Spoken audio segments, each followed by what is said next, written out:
En ce 31 décembre 2020, je voulais faire un récapitulatif de mes activités en tant que directeur de revue d'astrologie. Ça s'est étalé entre 1974 et 1989, 94. Oui, c'est ça. On peut dire sur à peu près 20 ans. Alors, je vais vous raconter un peu ces 20 années de responsable de revue d'astrologie. Alors, ça a commencé par Trigone. Alors, Trigone était la revue, le bulletin du Centre national d'astrologie.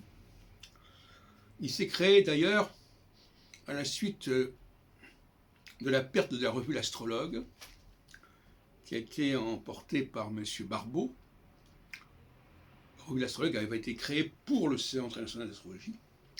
Et à la suite de problèmes, M. Barbeau a décidé de se servir de cette revue L'Astrologue.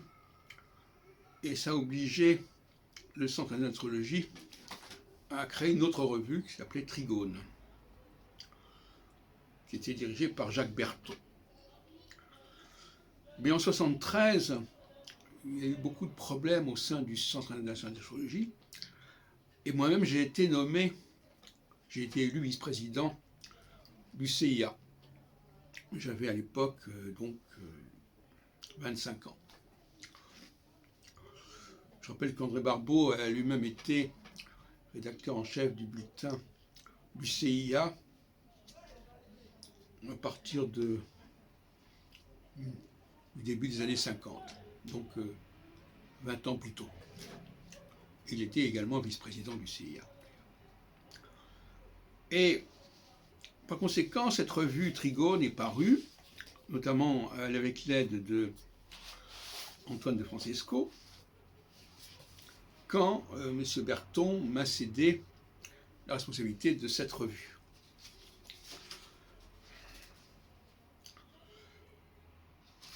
Voilà donc quelques exemplaires de la revue sous ma direction, revue Trigone. Et on voit au verso Jacques Albron, vice-président du CIA. Voilà. C'est assez comique comme... Enfin, il y a un parallèle avec, à 20 ans d'écart, avec André Barbeau, dont j'ai parlé l'autre jour, concernant son article sur la mort de Staline. Et puis, cette revue a été mieux imprimée par la suite. Voilà, donc c'est la revue numéro 7, par exemple, est très jolie. Mais à ce moment-là, j'étais toujours rédacteur en chef de la revue, mais il fallait adresser la correspondance à Colombey.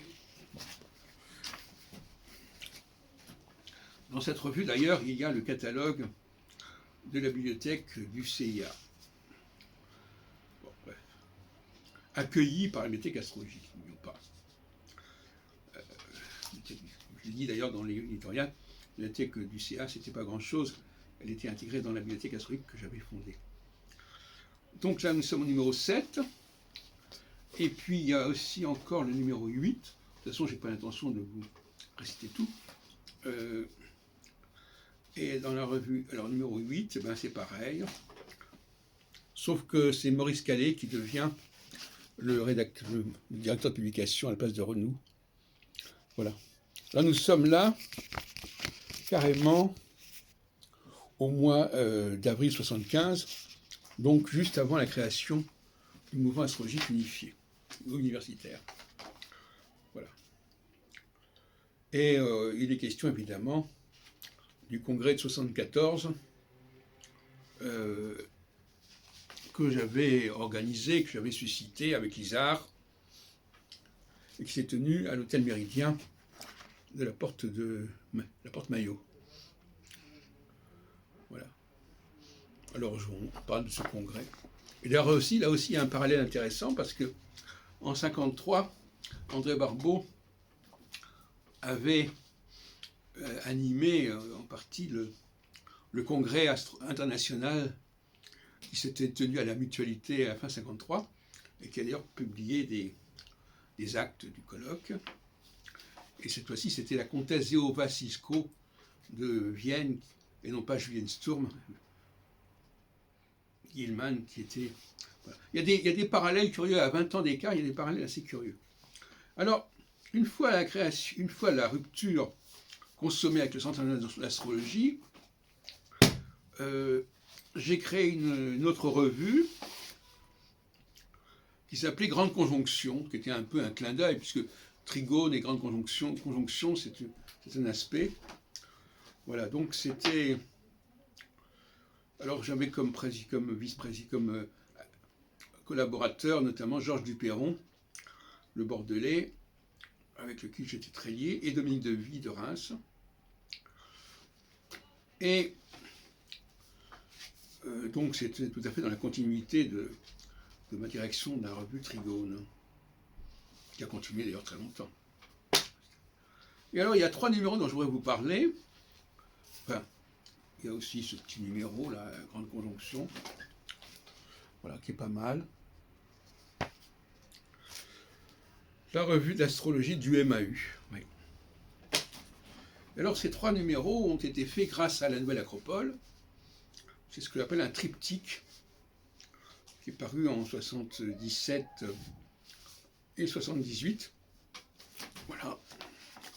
Les 3 numéros, Grande Conjonction. 77, 78.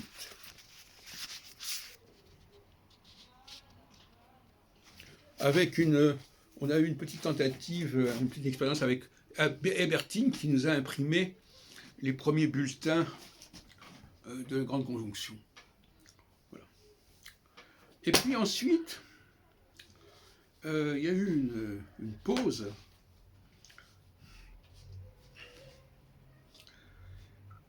Mais je voudrais quand même rappeler un point important, puisque je vais parler maintenant de la Société astronomique de France,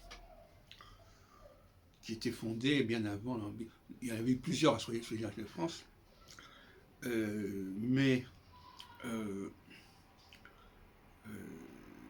d'ailleurs j'ai publié récemment tout un dossier sur Script, enfin tout un dossier numérisé là-dessus. Vous pouvez trouver sur Internet, sur l'histoire de la Société astronomique de France, fondée en 1909 et réactivée dans les années 20. Et puis en 1976, j'ai relancé le processus. Alors, d'où justement la publication entre 89 et 95 du bulletin de la Société astronomique de France, calqué sur la présentation d'origine du bulletin.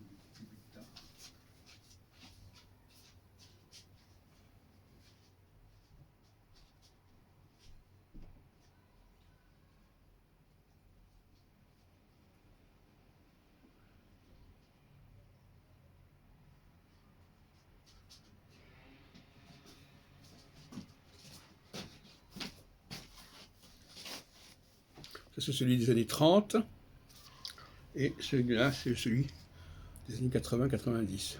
C'est une continuité. Alors, certains me diront que il y a eu un problème avec la Société astronomique de France. Alors, je voudrais quand même préciser un peu dans l'histoire des noms, qui sont assez compliqués. En réalité, le projet initial de changement de nom sur un centre d'astrologie ne visait pas la Société astronomique de France, parce que certains disent, oui, on avait prévu que la Société astronomique de France serait le nouveau nom du CIA. Et en fait, c'est pas le cas. On voit dans le numéro Trigone de numéro 8 d'avril 75 que le nom qui était mis en avant, c'était l'Union astrologique de France, UAF. C'est sur cette base-là qui existait en 1975, lors de la création du mouvement astrologique uni. Et alors, il serait un peu long de comprendre pourquoi on est passé du projet UAF au projet SAF. Je pense que c'est moi qui l'ai proposé en disant, après tout, pourquoi ne pas prendre l'ancien nom de cette société ancienne, et pourquoi ne pas prendre SAF plutôt qu'UAF. Voilà. Donc, finalement, donc il faut bien dire que c'était UAF qui avait été choisi, et que moi je proposais SAF, et que finalement ça ne s'est pas fait, ils n'ont pas pu faire ce qu'il fallait, et que donc c'est moi qui ai repris le nom de SAF pour créer une structure qui faisait que le mouvement astrologique était une association récente, et la SAF est une association qui est probablement qui est même beaucoup plus ancienne que l'association belge. Voilà. Et j'avais d'ailleurs obtenu la présidence d'honneur de André Boudinot, qui était un des...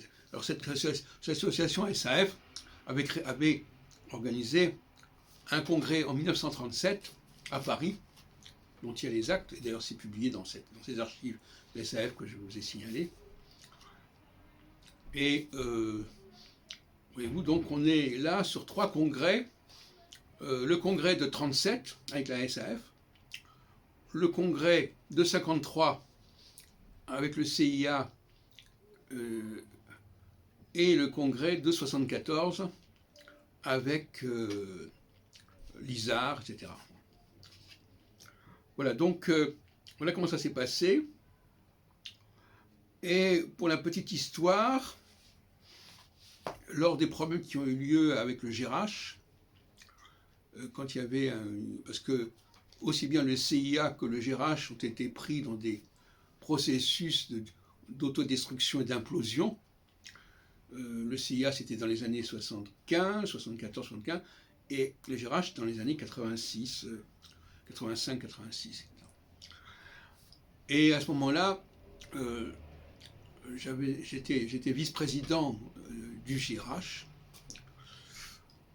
J'avais été élu comme tel à Nice, je crois, ou je sais pas, à ce moment-là. Et quand Patrice Jouet a démissionné, je suis devenu le président par intérim de cette association. Et à ce titre-là, d'ailleurs, j'ai publié un bulletin de la revue, qui d'ailleurs est parti, bon, voilà, donc, que je pourrais vous proposer éventuellement. Et c'est peu de temps après que j'ai fondé le bulletin de la Société de France. Donc c'est amusant de voir comme ça toute une série de choses dans les années 30, dans les années 50, dans les années 70, 80, etc. Et je ne peux pas dire que je crois qu'on a souvent oublié, c'est pour ça que j'en parle, que j'avais également eu la responsabilité comme responsable de revues d'astrologie entre les années 60, début des années 70 jusqu'au début des années 90. Bon. On trouvera le dépôt légal à la Bibliothèque nationale, je suppose, mais c'est un aspect de mes activités qui n'a pas été spécialement retenu. Je crois que ce dont je suis le plus satisfait, c'est évidemment ces triptyques paru entre 78 et 77. Alors, je voudrais quand même préciser aussi, pour la petite histoire, qu'en 75, Alexandre Volguine me convoqua à Nice pour me charger de la direction des cahiers astrologiques. Il allait mourir peu de temps après, mais ça fait partie aussi de mes trophées que d'avoir exercé une certaine responsabilité à la tête des cahiers astrologiques d'Alexandre Volguine, au moment même, oui c'est ça, dans les années 75-76. Et c'est d'ailleurs là que Yves Lenoble a publié certains articles dans les cahiers astrologiques à ma demande.